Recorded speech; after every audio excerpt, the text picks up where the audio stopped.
The woman you see smiling on your screen is a trainee deputy officer who just shot her husband in cold blood over something she allegedly found on his phone, something that was unforgivable to her. 33, is he awake? Sure, something's not speaking. No. He's not awake, is he breathing? Doug, wake up. Where's the weapon at right now? I don't have a weapon. What'd you shoot him with? It was his gun. He was choking me. Doug. Doug. Doug. It was choking me.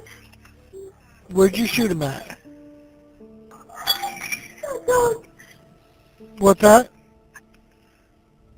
Where'd you... Come on. What's your name? What's your name, ma'am?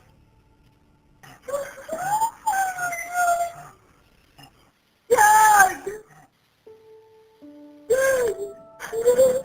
Hang there. Is your gun secured? Good. Yes, it's secured. It's secured? 3912 was circle, 3912 was the girl. Callers are fired and that she shot her husband and was choking her. We're still receiving all units of ground acknowledge. That's us.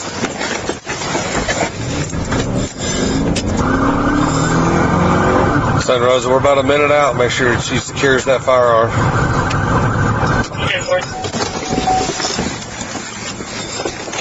If we have contact with her, detain her, put her in the car. Yep. Until we figure out what's going on. Yep.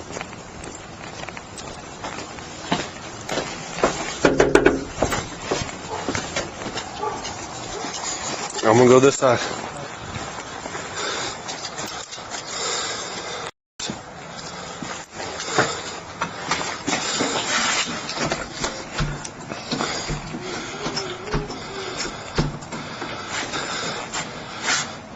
Ma'am, can you open the door? Yes, I want to. She's at the doorway. I didn't even lock it. Hey, hold your hands up for me. I'm gonna open the door. I'm trying to. All right, well, hold your hands up. I'm gonna open it up. Okay. Back away from the door. Back away a little bit. Move door. The bottom doorknob is locked. Open it up. Ma'am, can you get it?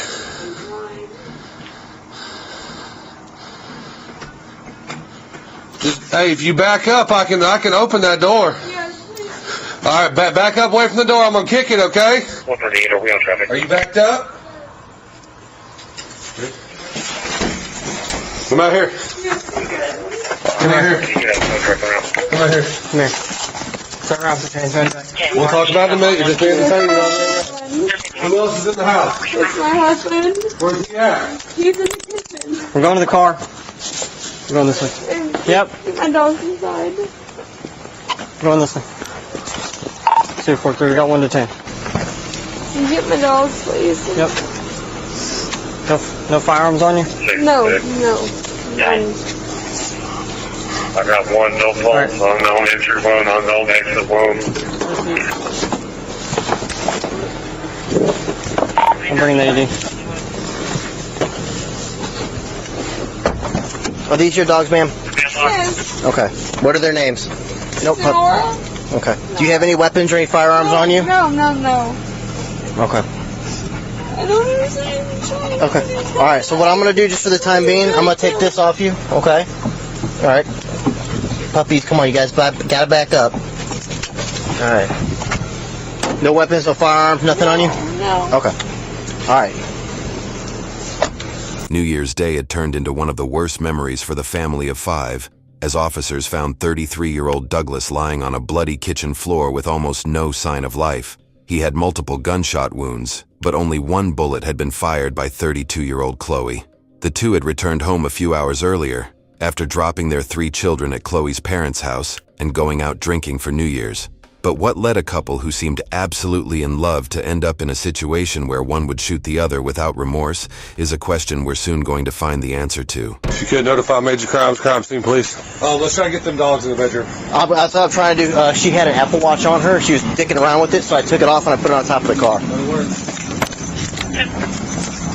Come here, puppy. Come on, baby. Let's go in back here. Come on.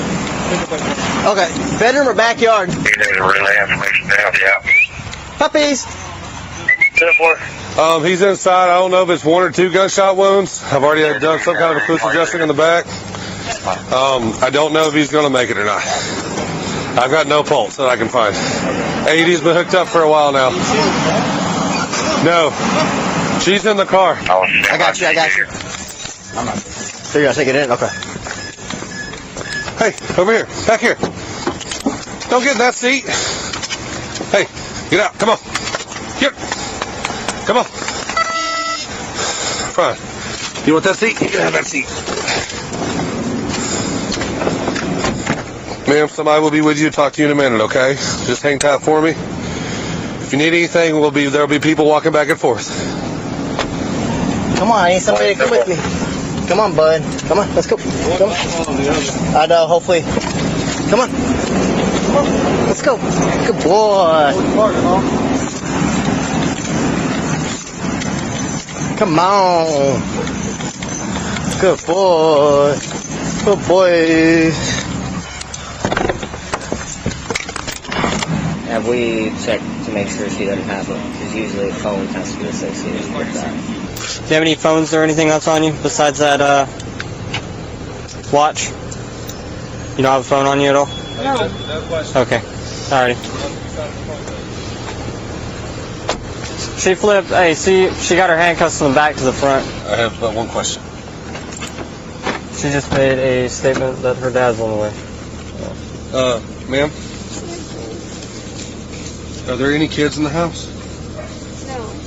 Okay, we just saw the kids' toys in one day. I want to make sure everybody was okay. My kids, but they're not home right now. Okay, they're not home? Okay. My dad's gonna be here. Are they with your parents? Yeah, my dad's gonna be here soon. 130 all units support. Okay. Welch was grabbing his AED out of the back of the car. Walk in there, saw Mason giving him CPR. They start getting AED ready. Mason said we need to clear the house, so I cleared the house. Made sure everything was secure, all the rooms were cleared. No one else in there? No one else in there. Nope. I got the dogs corralled up, threw them in the backyard.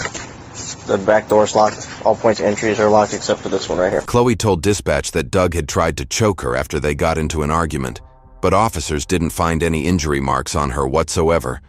Police even discovered droplets of blood on the east wall of the living room leading into the kitchen, revealing that Doug had been alive for a while and had walked to the kitchen before collapsing on the floor. When asked who brought the gun into the argument, Chloe said she couldn't recall as she was drunk, but remembered calling her father to tell him she had shot Doug. One of the key witnesses to their escalating fight was the Uber driver who had dropped them off just 20 minutes before the shooting, and he was about to give detectives some crucial clues about what the couple had been arguing about in the cab. So he was threatening you? Yeah. Where did that take place at? At some point you were saying he went and got the gun and brought it out. So at the time that you actually shot him, what was he doing and what were you doing? He said, I'm gonna have to kill you. And he was actually strangling you? No, he was like, I'm gonna kill you. And then he was coming at you with his hands up? Yes. And then that's when you shot him? Yeah. Get you to have the seat right there for me.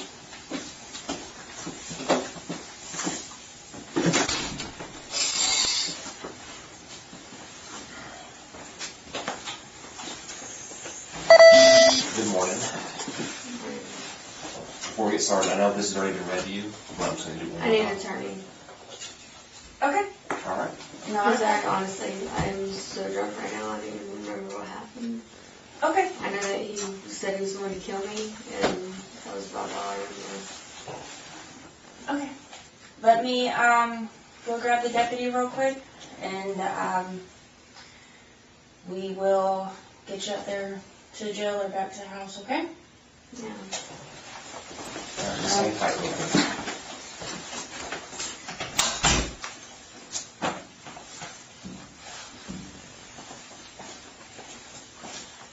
I'm going to be standing right outside the store. If you need anything, just let me know, okay?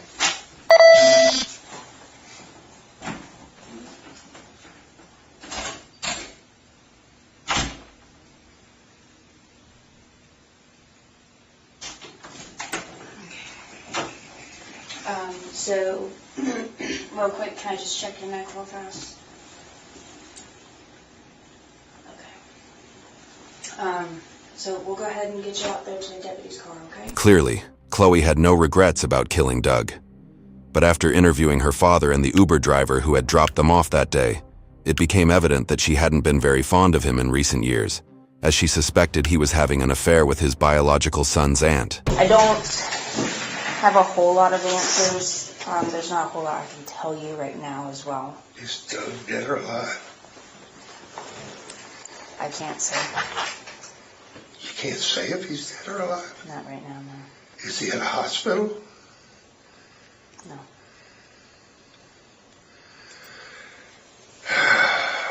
So you're telling me he's dead? I have not been in the house. I've only been outside of the house. He's still in the house? My understanding. She going to jail? That I don't know yet. We haven't sat down and talked to her yet. Our understanding is she called and talked to you prior to, and then of course our CAD notes was there was a disturbance prior to all this happening. Didn't know if you'd be willing to tell us what y'all's phone conversation was about. I'll be glad to. Okay. But I can't figure, there's parts I can't figure out. It was really short. It was really short. She said, Dad, I need you to come over. Doug and I got in a fight. He started choking me. He got the gun. He got his gun. I thought he was going to kill me, and I shot him. Okay. I said, you what? He said, I shot Doug. So this is the phone? That is. All right, cool. Does it still have a little bit of power? No, that is dead. I didn't put any charge on it, but you can press a button, I think, on the side, and it'll show it's got like... Yeah, it looks like it's dead. It's no big. We'll get it charged up and thrown in there. Yeah, just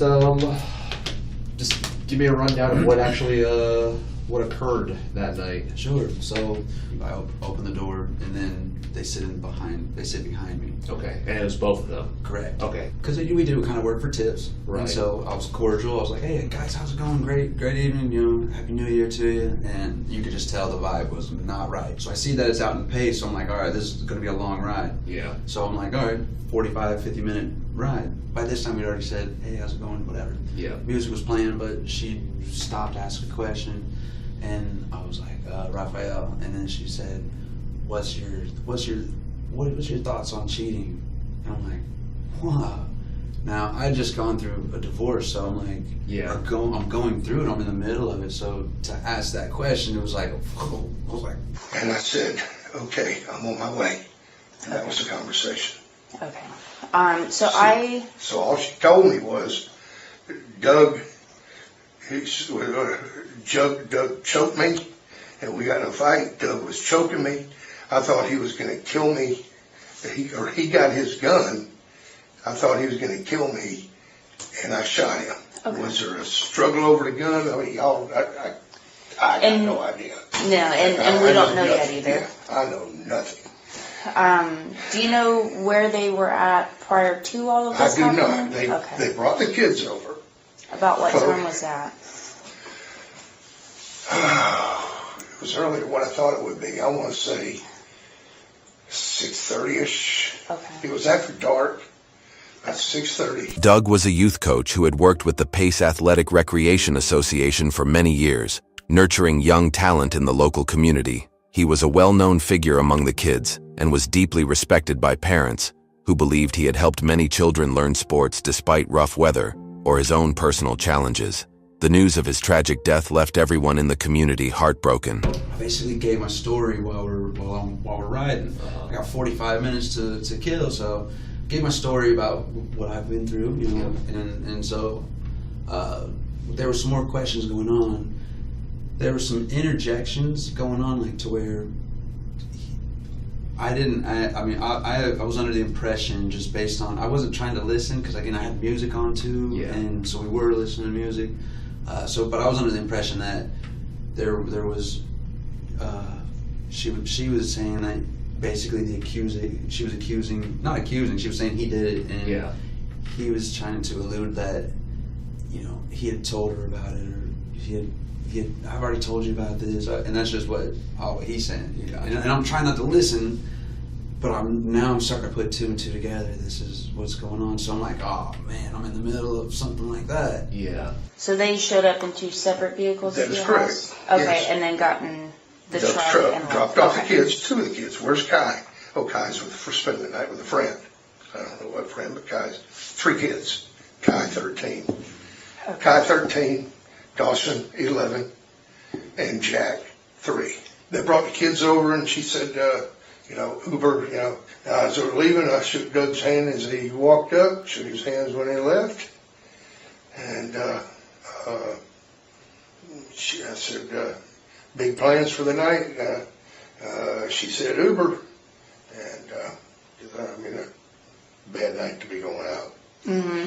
Have they been having issues? Yes, they have been having issues. Did they seem okay when they dropped off the kids, or did it seem like it's just kind of like...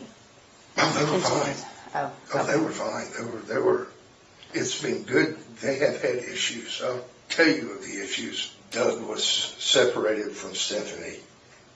I'm not sure if his divorce was final at the time. And Chloe, she wanted to be a deputy sheriff. What she wants to do is what you're doing right now. That's been her goal in life. When she was in high school, she spent more time in the school resource officer's office than anywhere. It wasn't too long after that. Doug wasn't up on it. I wasn't having any part of her being a sheriff because it's a deputy, because it's too many, it's a male-dominated type of environment. He wasn't having any part of that. Didn't like the idea of it. Boom, she jumps up forward, and I hear, and I don't use profanity, but I hear, what the F are you doing? Yeah. And it was like, I hear, shut up, leave me alone, get away from me. And I was like, whoa. So I'm driving, and I'm like, she jumps forward, and now she's making her way to my front seat. And I'm hearing that, and I'm just like, okay, because I asked, what did you want to hear? Because once she jumped to the front, I'm seeing that boom. So obviously I'm trying to kind of keep peace, and I'm like, well, you want to hear something? You want me to change the music? What do you want to hear? Yeah. So the whole time I'm just letting them play music, and pulled up to their house. She doesn't want to get out of the front seat. She doesn't want to leave. He's already out of the Jeep. We already pulled up. I'm waiting on them to leave. So I'm just like, come on now, let's wrap this up. But now it's at the very end. He's standing at the door, kind of like, and he's upset kind of already, just because she wanted to finish the conversation ultimately about what we were discussing. And I was like, okay, the music was still on. I was like, look, when it's all said and done, it's the end of my night. I was like, look, y'all need to patch things up, whatever. I thought it was the right thing to, just based on what they were asking me, I was like, all right, get that. That's the best thing that anybody could do. While speaking with the detective, Chloe's father mentioned that she had been struggling both professionally and personally for years. Her dream of becoming a deputy was repeatedly crushed by personal challenges. First, Doug asked her not to attend police school because he was insecure about the male-dominated environment there. After that, she tried to set up a photography business, but unfortunately, her stepson and Doug's biological son, Kai, was diagnosed with leukemia. She had to shut down her business to take care of him.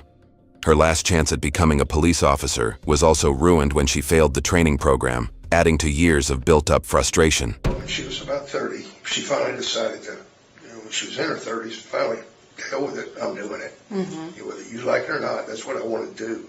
And it's now or never. September, October, she blew out her knee in training. Blew out her knee. She tore an ACL and something else. She had to have knee surgery. And, of course, she couldn't do her physical training as she was recovering. But she continued on in school. And in January of this year, the boys came down with COVID. And there she was. Going through, and she got picked up, I want to say in December, just before the surgery, just before everything went south, she got picked up as a cadet at Escambia County, and as a cadet 3. God help her, January she had COVID, 2 kids having COVID. She was going to school, going to physical therapy 2 days a week. Anybody else would have quit, but not Chloe. She didn't quit. It's like, I can't do this no more. Legs in a brace going to school. She stuck with it. She graduated in April. Do you have some out in your car? Yes, ma'am. Okay. I need a cigarette. Yeah. I'll sit there and I'll tell you. she started to kind of lean. Now she's in the front seat, so she started to kind of look for something, and lo and behold, it was the phone. He was adamant, get out, come on, we have everything, and he was hurrying her up, because again, it is towards the end of the evening. Yeah. He had already, it was on his phone, the Uber, so she was like, no, give him a tip, make sure he gets a tip. And so now I'm staying quiet, because I'm like, okay, I do work for tips. At the very end, or towards the very end, she was like, look, make sure you tip him. And he was like, he got a little angry that she was asking to tip me. Yeah. And he was like, I already did it. And she's like, give him a tip. And he's like, well, I did it through the app. Come on, let's go. The worst part is that Chloe's belief that Doug was cheating on her stemmed from mere suspicion, with no solid evidence to support it. Her decision to kill Doug appeared to be an impulsive act, driven by years of built-up anger and hatred toward him. Doug has always been very possessive of Chloe. Okay. But like I told Doug, and I've told him several times, see, Chloe she despises any cheaters. She despises cheaters. I told Doug many times, well, you don't worry about it. I'm like, listen, Doug, one thing you ain't got to worry about is Chloe cheating on you. That's one thing you ain't got to worry about. That will never happen. But anyway, when he finally came home, she was pretty upset because she got a hold of his phone, which she had never done before. But let's just say there had been a lot of communication between Doug and Kim. And Kim is no relation to you guys? No, I don't even know who she is. I couldn't pick her out of a crowd of two. Okay. I don't know who she is. She is Kai's aunt. Now, I don't think that it's Stephanie's sister. I think there's a marriage in there somewhere, a second aunt or something, but I don't know. Chloe did a lot of investigating, looking at bank records, phone records. And she said she was kicking Doug out. And I'm like, because I told her, through it all, there was never any proof, never admittance, never any proof, and never any real there that they had anything really going other than a lot of communication. As far as them actually having an affair, having sex, if you will, there's no grounds for that. And so I go home, go to sleep.